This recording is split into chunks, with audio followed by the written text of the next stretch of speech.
بسم اللہ الرحمن الرحیم نحمدہ ونصلی علی رسولہ الکریم۔ ملک کی سیاسی صورتحال کے حوالے سے جو وقت گزر رہا ہے اصل حقائق سامنے آ رہے ہیں۔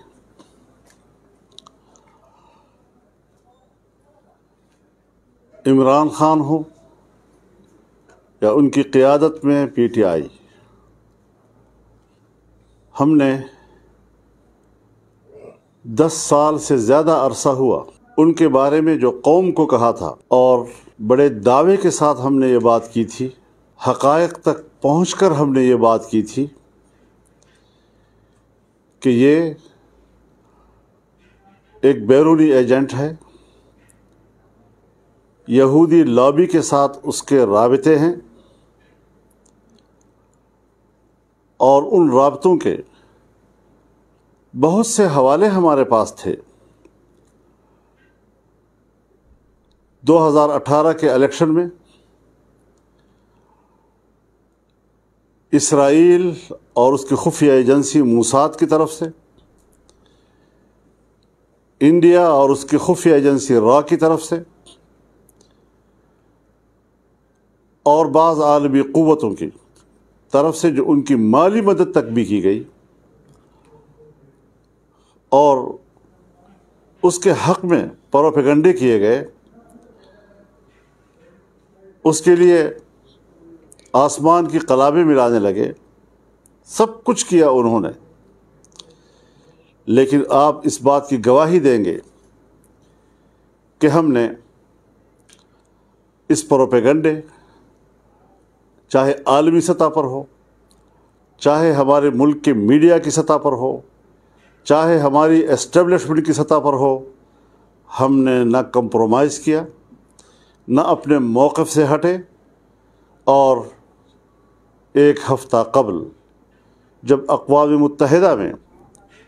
اسرائیل نے پاکستان پر 75 سال کے بعد پہلی مرتبہ تنقید کی، وہ ایک ناجائز تنقید تھی، پاکستان نے اس کو تسلیم نہیں کیا، اسرائیل نے ہمیں تسلیم نہیں کیا۔ پاکستان نے اپنے قیام سے پہل سن 1940 کی قرارداد میں فلسطین کی سرزمین پر یہودی بستیاں قائم کرنے کی مخالفت کی تھی، اور فلسطینیوں کے حق کے لیے آواز بلند کی تھی۔ یعنی قیام پاکستان کی جو بنیاد ہے، اس میں فلسطینیوں کے حق میں پاکستان کا موقف، اور وہاں پر صہیونیوں کے موقف کے خلاف پاکستان کا موقف، یہ پاکستان کی اساس میں شامل ہے۔ اور جب اسرائیل وجود میں آتا ہے تو اسرائیل کا اس وقت کا وزیر اعظم اپنے خارجہ پالیسی کے پہلے پالیسی بیان میں کہتا ہے کہ اسرائیل کی خارجہ پالیسی کی بنیاد ایک نوزائیدہ مسلم ریاست کا خاتمہ ہوگا۔ تو پاکستان کے بارے میں اسرائیل کی سوچ اول دن سے اس کی اساس میں شامل ہے۔ اس کے بعد پاکستان پر ایسے حکمران کہ جو لندن میں اگر الیکشن ہوتا ہے تو یہ اس کینڈیڈیٹ کی حمایت کے لیے یہاں سے جاتا ہے کہ جو کنزرویٹو فرینڈز آف اسرائیل جیسی تنظیم کی طرف سے وہ نمائندہ ہو۔ آج امریکی کانگریس میں اسرائیل فرینڈز کمیٹی کی بڑے، جو پاکستان میں علیحدگی پسند تحریکوں کے بھی حامی ہے، پاکستان توڑنے کی سازشوں میں بھی شریک ہے، اور وہ برملا عمران خان کی حمایت کر رہا ہے اور پاکستان کی اوپر تنقید کر رہا ہے۔ لیکن اقوام متحدہ کے فورم پر پہلی مرتبہ اسرائیل نے آ کر اپنا نقاب اپنے چہرے سے اتار دیا ہے۔ اس نے پی ٹی آئی کے گرفتار لوگوں کو ناجائز گرفتاریوں سے تعبیر کیا ہے، اور دعویٰ کیا کہ ان پر تشدد ہو رہا ہے، اور ان کے خلاف جو ہرزہ سرائی خود عمران خان نے کی، اور اپنے ہی لوگوں کے بارے میں یہ مشہور کیا کہ ان کے ساتھ جنسی تشدد ہوا ہے، اسرائیل کی نمائندگی میں پاکستان کے اوپر یہی الزامات لگائے ہیں۔ اب آپ خود اندازہ لگائیں کہ کہاں سے اس کی ڈوری ہل رہی ہے۔ آج آپ کو معلوم ہے جب اس کی حکومت ختم ہوئی تو اس نے ایک سفید کاغذ لہرایا، اپنے آپ کو مظلوم بنایا، چورن بیچا اس نے کہ امریکہ نے میرے خلاف سازش کی ہے۔ ایک سائفر کو اس نے لیٹر کا نام دے دیا، اس نے خط کا نام دے دیا، اس نے ایک سازش کا نام دے دیا جو سفارت خانے کا معمول کا عمل ہے۔ آج اس کا اپنا پرنسپل سیکریٹری اعظم خان بیان دے رہا ہے کہ یہ سب ڈرامہ تھا، تو یہ بھی کہتا ہے کہ میں نے اس کو روکا بھی، کہ یہ بات بنتی نہیں ہے۔ اور پھر جو امریکہ کا مہرہ ہے پاکستان میں، وہ امریکہ کے خلاف بات بھی کرتا ہے تاکہ میرا کسی طریقے سے پاکستان میں یہ چورن بک سکے، اور میں اس حوالے سے اپنے آپ کو مظلوم بناؤں۔ پاکستان کے عوام آزادی منش عوام ہیں، یہاں پر عمومی سوچ امریکہ کے خلاف ہے، تو عوام کو گمراہ کرنے کی کوشش کی۔ پہلے آئیڈیل اور نظریاتی باتیں، بڑے عجیب قسم کے نظریات پیش کر کے انہوں نے نوجوان ذہن کو گمراہ کیا، عوام کو گمراہ کیا، اور آج پھر اس نے ایک مرتبہ عوام کو گمراہ کرنے کی کوشش کی، جس کی حقیقت بھی آج سامنے آ گئی ہے۔ اس کے اپنے گھر سے شہد شاہد من اہلہ، اپنے گھر سے اس پر گواہی آ رہی ہے۔ یہ سارے حقائق اب حقائق ہیں، اس کو اب جھٹلایا نہیں جا سکتا۔ اور مزید انتظار کیجئے، حالات کیا کیا گل کھلاتے ہیں، کیا کیا حقائق سامنے لاتے ہیں۔ تو یہ ایک مختصر سی گفتگو میں آج پھر آپ کے سامنے رکھ رہا ہوں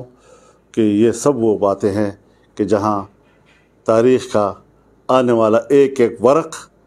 یہ تاریخ پر ثبت اور ان کے صفحات پر ثبت ہمارے موقف کی تائید کرتے چلے جا رہے ہیں۔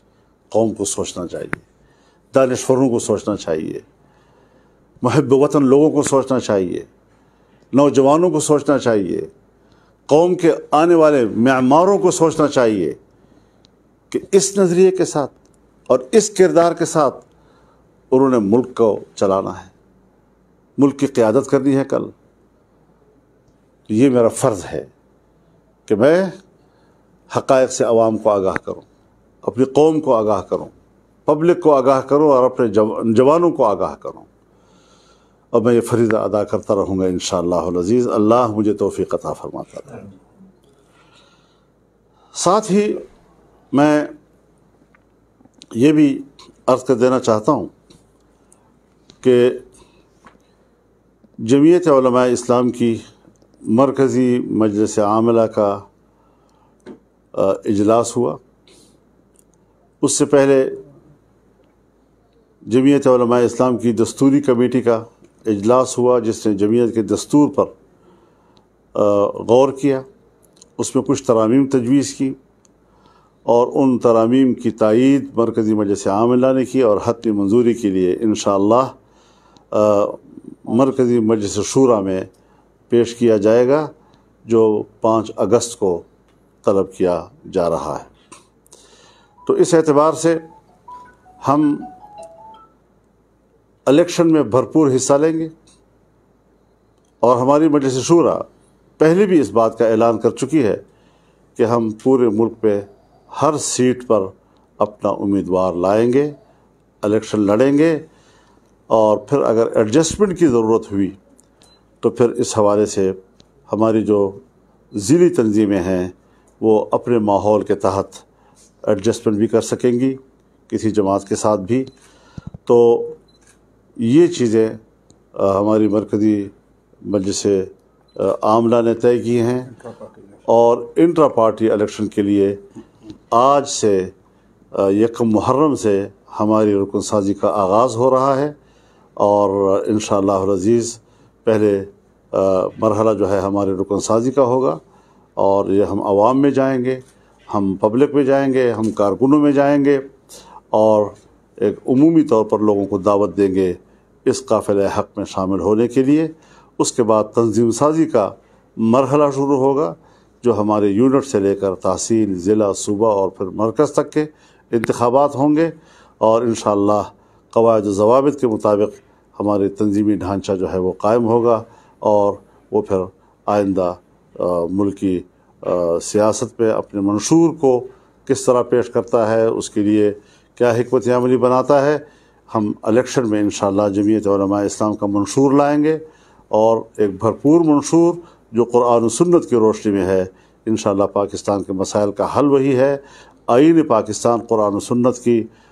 بنیاد پر قانون سازی کی بات کرتا ہے، اور ہم بھی اسی حوالے سے انشاءاللہ العزیز قوم کے سامنے اپنا منشور لائیں گے۔ اللہ تعالی ہمارا حامی و ناصر ہو۔ نئی رکن سازی کے لیے ہم نے مولانا عطاء الحق درویش صاحب، جو ہمارے صوبہ خیبر پختونخوا کی جمعیت کے جنرل سیکرٹری ہیں، وہ ہمارے الیکشن کمشنر ہوں گے، مرکزی ناظم انتخاب ہوں گے، اور وہ رکن سازی کی نگرانی کریں گے۔ بہت بہت شکریہ حضرات۔